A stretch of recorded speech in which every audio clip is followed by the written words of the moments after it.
Energy of Duality, your primary duality question.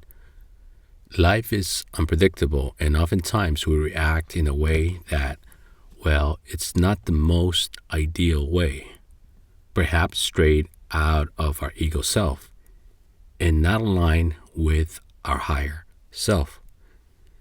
Have you ever been in a situation that you let your emotions overpower you? Of course, we all have. And let's face it, sometimes it's addictive to let our emotions take over as we feel this rush of energy. And we know it's negative energy, but we say, who cares? It's real, and this is how I feel. So that's usually what we say. It's real, and this is how I feel.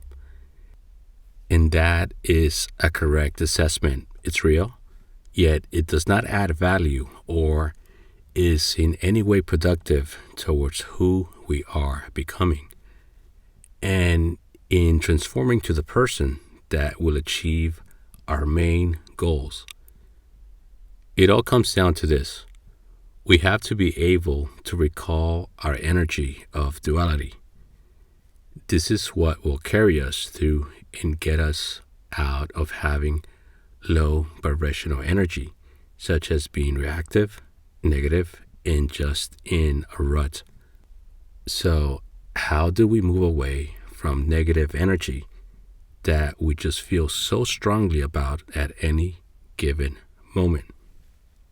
Understand that when it comes to the energy of duality within the ego and the higher self, people often think of them as being on opposite sides, but this is rather counterintuitive because they're both still part of the same spectrum, which is you. So it's not like we're fighting to put our ego self down and just be all heavenly with our higher self. We need both sides of duality to be well balanced in order to move forward.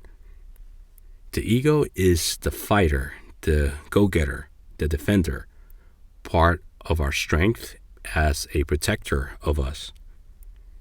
The ego is the protector in a fighting stance sort of way, while the higher self is the protector through a healing approach towards the self. The higher self heals, nurtures, and protects. The higher self also abides to the spirit, just like the ego, but from a different energy stance. The two work hand in hand to process our experiences, and they are two sides of one. Duality is not so much as seeing things from polar opposites, but rather it's about realizing that within yourself, there are two main energies at work at all times. When you begin to gain a deeper awareness of duality, you will see things from a perspective that has more contrast, more shade, more depth, and more space. This will help you in not just in understanding things quicker, but in understanding things with more depth and meaning. Once we understand this balance of dual energy and how they are both equally important, then we can move forward in finding the best possible way to bring it to fruition and take action in order to get the results that we seek. So, how do we combat negative energy and low vibrational energy through our energy of duality? One of the main pathways is by asking ourselves one simple question. Am I leading with my higher self? The question again is, am I leading with my higher self? The reason why we ask this question is because oftentimes we're doing the opposite and leading with an emotional framework that is outputting low vibrational energy. And the best thing about asking this question is that it's a question that we can easily recall at any time. It's designed to be easily recalled so that it may kick our brain, our body, and our energy into motion.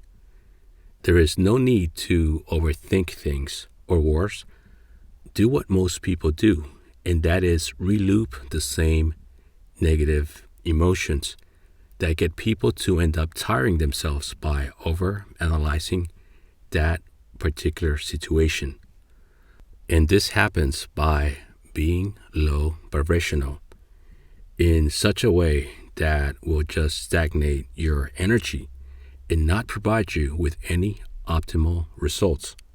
In other words, you are wasting your time and your energy because it's not solving anything. In that moment, when we are asking that simple question, we're able to instantly calibrate our energy, and it creates a unique energy awareness within us. Again, the question I spark within me is, am I leading with my higher self? Am I leading with my higher self? Now, your question can be the same, or if you find one that is similar, one that relates to gaining awareness within your higher self, then by all means, use it. You want to narrow it down to just one simple question so that you may be able to automatically recall it when you need it the most. The most important thing here is not to ask yourself 20 different questions, but just one key question that will help you pivot your energy in the right direction. And personally, I love this question because it just creates that spark within that moment in which I have to give myself an honest answer, whether my ego self wants to hear it or not. And therefore, it's now up to me to decide whether I want to pivot my energy towards a higher vibration or continue to feel this certain low vibrational wave. And also, I don't have to rely on overthinking or over-analyzing. Regardless of the situation or the issue at hand, this universal question always gives me latitude so that I may move towards universal ascension. I call this my primary question, and it does wonders because no matter how advanced in energy work I become, I'm still human and it's acceptable to making mistakes, primarily emotional, low vibrational mistakes. I should add that this primary question is part of a powerful technique that I call the 3S technique, which I will cover in depth soon.